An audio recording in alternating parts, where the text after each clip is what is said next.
Do you know what SWAT stands for? Intervention. I don't No. know SWAT. What does SWAT Intervention. stand I for? don't want to talk about SWAT. What does SWAT stand for? I don't know, sir. You call yourself a tactical head and you don't know what SWAT stands for? No, I don't know. I don't know, sir. Are you a police officer? Yes or no? I can't answer that.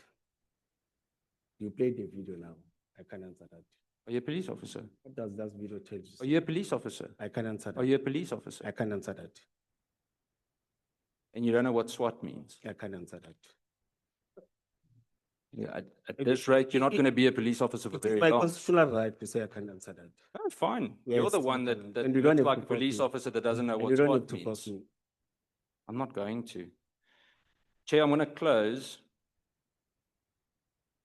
Mr. Mkonazi, I hope that this would go slightly better, but you have proved to us why you are sitting here today. I can tell you now that you're not a leader. You represent a certain thuggish behavior in uniform, and your failure and the way you've conducted yourself, illegal appointments, the way that you have locked away cars that don't belong to the Ekurhuleni city, have actually made Metro Police a joke. It's because of that kind of conduct that South Africans don't take it seriously anymore. I also want to tell you that the public no longer trusts institutions because of people like you.